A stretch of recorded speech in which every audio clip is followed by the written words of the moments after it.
നമ്മൾ ഇന്ന് ഉണ്ടാക്കാൻ പോകുന്നത് ബീട്രൂട്ട് പച്ചടിയാണ്. എളുപ്പത്തിൽ ഉണ്ടാക്കാം, നല്ല ടേസ്റ്റുമാണ്. അപ്പോൾ എങ്ങനെയാണ് ഉണ്ടാക്കുന്നതെന്ന് നോക്കട്ടോ. ഞാൻ മഞ്ഞൾ വെള്ളത്തിൽ ഇട്ട് വെച്ച മഞ്ഞളുടെ അടയാളാണ്. അപ്പോൾ ഇതിൻ്റെ തൊലി ആദ്യം നമുക്ക് കളഞ്ഞ് കഷ്ണങ്ങളായിട്ട് മുറിച്ചെടുക്കാം. വലിയ ബീട്രൂട്ടാട്ടോ ഞാൻ എടുക്കുന്ന, ഒരു ബീട്രൂട്ട് എടുക്കുന്നുള്ളൂ.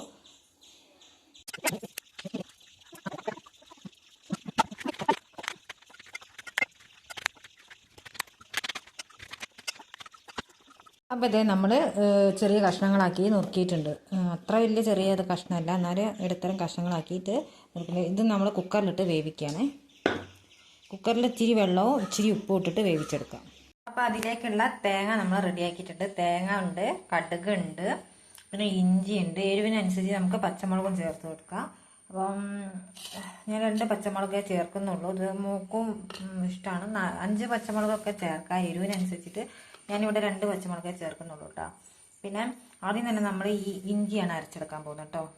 അപ്പോൾ ഇഞ്ചി നന്നായിട്ട് നമ്മൾ ക്രഷ് ചെയ്തെടുത്തിട്ടുണ്ട്. ഇനി നമ്മൾ അരയ്ക്കാൻ പോകുന്നത് വെള്ളം കൂട്ടാതെ കേട്ടോ അരയ്ക്കുന്നത്, തേങ്ങയും കടുകാണ് അരയ്ക്കാൻ പോകുന്നത്. അപ്പോൾ അതേ തേങ്ങയും കടുകും അരച്ചെടുത്തിട്ടുണ്ട്. ഇനി ഇതിലേക്ക് നമ്മൾ മുളക് ഇട്ട് കൊടുക്കുകയാണ്. നമ്മുടെ ബീട്രൂട്ട് ഇവിടെ പാകമായിട്ടുണ്ട്. ഇത് നമ്മളൊന്ന് ഉടച്ചു കൊടുക്കാം കേട്ടോ. അപ്പോൾ അത് ബീട്രൂട്ട് നന്നായിട്ട് അടിച്ചെടുത്തിട്ടുണ്ട്. ഇനി നമുക്കിത് ഒന്ന് വെള്ളം വറ്റിച്ചെടുക്കണേ. ഞാനിത് കുക്കറിൽ നിന്ന് ചീനച്ചട്ടിയിലേക്ക് മാറ്റിയിട്ടാണ് വെള്ളം വറ്റിച്ചെടുക്കുന്നത്. പിന്നെ ഇത് ഉടയാൻ അങ്ങനെ നൈസായിട്ട് ഉടഞ്ഞു കിട്ടിയില്ല. അപ്പോൾ ഞാൻ മിക്സിയുടെ ജാറിലിട്ടിട്ട് അടിച്ചെടുത്തതാണ്. അപ്പോൾ ഇത് വെള്ളം അങ്ങനെ വറ്റി വരുന്നുണ്ട്. നന്നായിട്ട് വെള്ളം വെക്കണം. മുളക് അരച്ചിട്ടില്ല കേട്ടോ.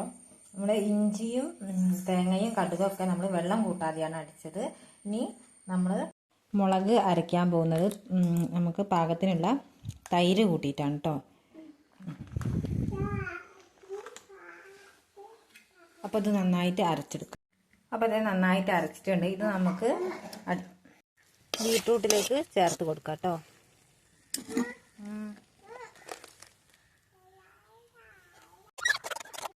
അപ്പോൾ ഇത് അധികം തിളയ്ക്കൊന്നും വേണ്ട, ഒന്ന് ചൂടായാൽ മതി. അപ്പോൾ ഇത് ചൂടായിട്ടുണ്ട്. ഇനി നമുക്കിത് ഇറക്കി വെക്കാം കേട്ടോ. അപ്പോൾ അത് ഇറക്കി വെച്ചിട്ടുണ്ട്. ഇനി ഇതിലേക്ക് നമുക്ക് വറവിടാം കേട്ടോ.